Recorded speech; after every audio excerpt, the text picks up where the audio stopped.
guys probably have a lot of questions. Well,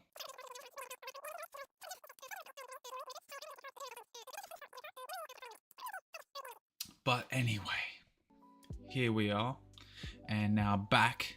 But instead of focusing on two things like FPL and analyzing, I will mainly focus this channel to only FPL. For anyone who is new, hi, my name's Aiden, and welcome to Let's Talk 11,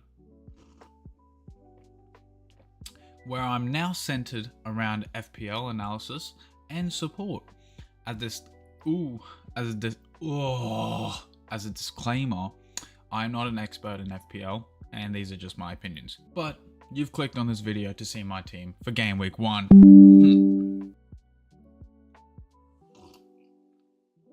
Now, for me, the first few weeks are all about getting information. We've got new managers, new signings, players returning from injuries, and teams changing systems. So I don't think it's worth chasing too many differentials straight away. Instead, I want a team full of players that are expected to start every week, have favorable fixtures, and allow me to save free transfers. If I can roll transfers into game week 3 or 4, it gives me a lot more flexibility when we start to see which players are genuinely worth owning. I've also ended up with nil in the bank, $0, because obviously I'm poor. I gotta be poor in FPL too, but I'm perfectly happy with that. I don't think there's another upgrade I'd make without weakening another area of the squad, so I'm comfortable using all of the budget. Starting in goal, I've gone with Antonin Kinski at 4.5 mil. My boy in shining Spurs armor. I think he's the best value goalkeeper available this season. He's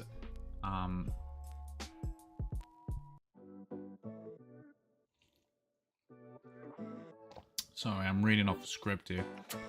Tottenham have a decent opening against Brentford away, and although Spurs aren't always known for their defensive football, I think they've got a really good opportunity to start the season with a clean sheet.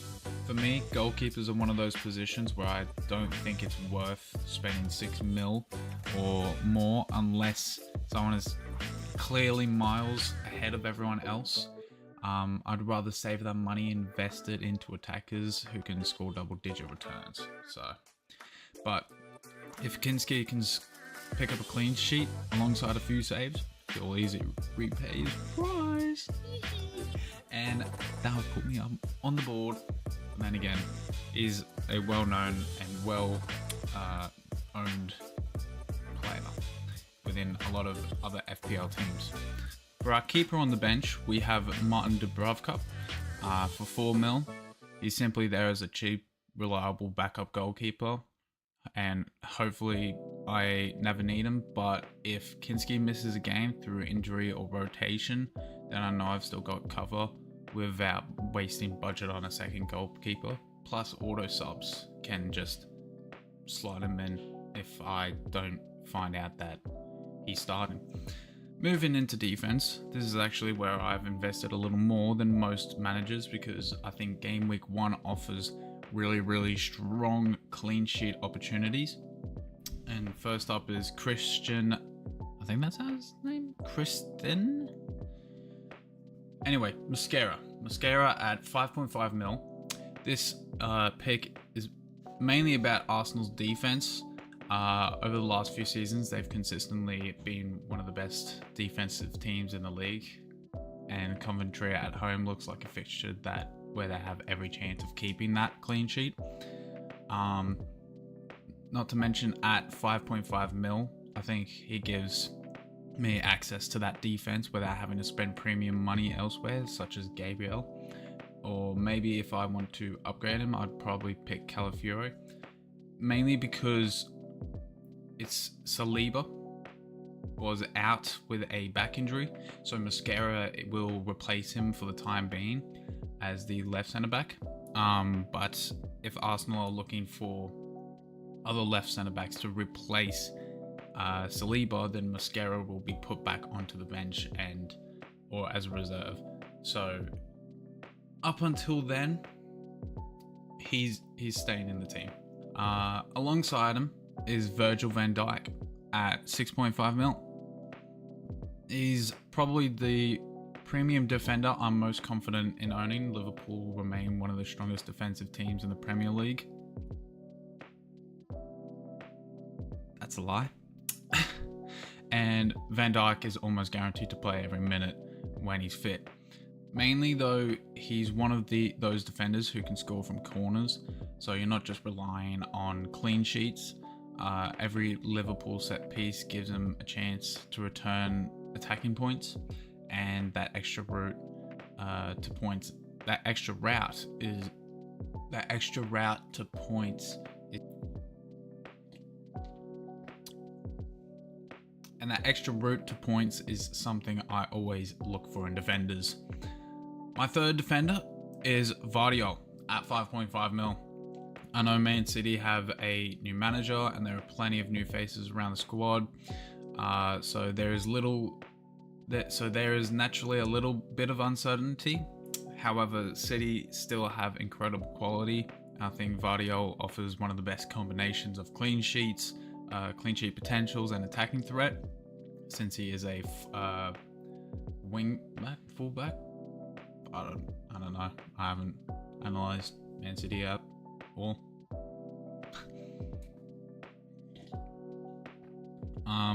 But he's comfortable with getting forward. Obviously, we can take that, and he can contribute to goals and assists. And if City adapts quickly under the new manager, then I think he'll become one of the highest scoring defenders in the game. Completing the back four is Luke Shaw, who only costs 4.5 mil. I think Shaw is one of the bargains in fantasy this year if he can stay fit. Man United opened the season against Hull City, which is a pretty favourable fixture. And just for 4.5 mil, I'm getting a defender who was previously shown he can create chances, deliver crosses, and collect assists, as well as clean sheets. And at that price, I think the upside is huge. The reason I've decided to play a back four this week is I genuinely think that there are more clean sheet opportunities than there are standout midfield options in my budget. If I can get 3 or 4 clean sheets from these defenders, it could be a massive start to the season. But then again, a lot of these players are owned by a majority of other managers, so they're not so much as differentials. Starting with my captain, I've gone with Bruno Fernandes at 12 million. This was probably the biggest decision in my squad because, like a lot of managers, I had to choose between Bruno and Haaland for the captaincy. But in the end, I landed on Bruno because I simply think Manchester United have the better fixture. Hull City is exactly the kind of match where Bruno can dominate. He's on penalties, he's the creative heartbeat of the team, and whenever United score, there's a really good chance he's directly involved. Whether it's goals, assists, key passes, or bonus points, Bruno always finds a way to return. Another factor is Man City's situation. They've got a new manager, new players, potentially a different tactical approach. So they still may score plenty of goals, but until I actually see how they look in a competitive match, I'd rather captain the player whose role and team identity feel more settled. It's not about doubting Haaland, it's simply about backing the fixture I trust the most.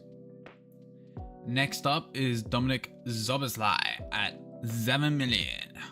I really like this price point because I think he's capable of producing returns similar to midfielders who cost $1 million or 2 more. Liverpool are always one of the highest scoring teams in the league, and Szoboszlai is becoming more influential every season. Whether it's through open play, set pieces, or shots from distance, he's always involved around the edge of the box. But even though Newcastle isn't the easiest fixture, Liverpool are capable of scoring against anyone, and I trust Szoboszlai's quality enough to keep him in my starting 11. My final midfielder in my starting squad is Iliman Ndiaye, who comes around at 6 million. I think this is one of the safest picks in his price bracket. He's got high ownership, which is something I don't mind in the opening weeks because I don't want to fall behind the template straight away. Everton have Crystal Palace at home, and I think that's a fixture where Ndiaye can definitely return. He's creative, likes to drive forward with the ball, and is usually involved whenever Everton create chances. And for just 6 million, I think he represents excellent value. And if he keeps producing consistently, I can comfortably hold him for several weeks instead of burning transfers. Leading the line, of course, Erling Haaland. At 15.5 mil, he's the most expensive player in the Fantasy Premier League, but I still think he's almost impossible to ignore. Every season he scores for fun, and Bournemouth at home is another fixture where he could easily produce a double-digit haul. I've given him vice captaincy because realistically vice captaincy doesn't matter too much unless your captain doesn't play, but Bruno is almost guaranteed to start, so hopefully vice captaincy never actually comes into effect, but if it does, I couldn't ask for a better backup than arguably the best striker in world football at this point in time. I want to say ever, but there's definitely other competitors. He's a good player. I'll stop glazing him. Alright. Alongside Haaland, I've gone with João Pedro at 7.5 mil. I think João Pedro sits in a really nice price bracket. I've seen him play. He came to Australia a couple of days ago, and I had the honor of being able to watch 2 of his matches where literally one of them he scored a hat-trick within 9 minutes. Now obviously it's against A-League teams, so I wouldn't expect much, but it seemed like a hat-trick compared to an A-League team could be 3-to-1 ratio in the Premier League, so he's most likely definitely going to get a goal, right? So he's heavily involved in their attack. He's capable of scoring, creating chances, and linking up well with the players around him. Like he even got assists in the game, which for me makes him a really attractive option. My final striker is Dominic Calvert-Lewin, priced at 6 mil. This is probably the pick some people will question the most, but honestly, I'm quite comfortable with it. A lot of experienced FPL managers have landed on Calvert-Lewin for Game Week 1 as well, and when you see that kind of consensus, it's usually worth paying attention. At 6 mil, he's a really affordable striker who should lead the line for Everton, and if he stays fit, there's no reason he can't provide excellent value over opening weeks. At 6 mil, he's a really affordable striker who should lead the line for Everton, and if he stays fit, there's no reason he can't provide excellent value over the opening weeks. Looking at my bench, I've got Dewsbury Hall, Coyote, and Hughes, and of course Dubravka. Dewsbury Hall is first on my bench because he's the player I trust the most to come in if someone is unexpectedly missed out. With so many teams changing managers and integrating new signings, there could easily be 1 or 2 surprise omissions in Game Week 1. If that happens, I feel comfortable knowing Dewsbury Hall is ready to step in. Coyote is next in line and gives me defensive cover if one of my starting defenders doesn't feature. And finally, Will Hughes is simply there as a reliable budget option who allows me to maximize my spending elsewhere. Overall, I'm really happy with how this squad has come together. It's built around players with strong fixtures, high ownership, and secure minutes, which is exactly what I wanted heading into the opening weekend. I'm not trying to win Fantasy Premier League in Game Week 1. Instead, I want to give myself the best possible platform over the first few weeks, whilst saving transfers and learning more about how each team looks under new managers and with new signings. My captaincy on Bruno is definitely the boldest decision in my squad, but I genuinely think Man United have a good running fixture against Hull City, which gives him the highest potential this week. Haaland is obviously capable of proving me wrong at any moment, but that's part of the fun of Fantasy Premier League, isn't it? Just throwing your luck in, getting slapped in the face the next week. As for points, I'm hoping this team can deliver a really strong opening week. If the defenders can keep a few clean sheets and my captain comes through, I think there's every chance of posting an excellent score and starting the season on the right foot. So, that's my final Game Week 1 team locked in. If you're looking for a league to show off your team or get to play with other managers, feel free to join my league. The link's down in the description. So good luck to everyone with your own squads. Enjoy the start of the Premier League season, and I'll see you after Game Week 1 to see how it all turns out. See ya!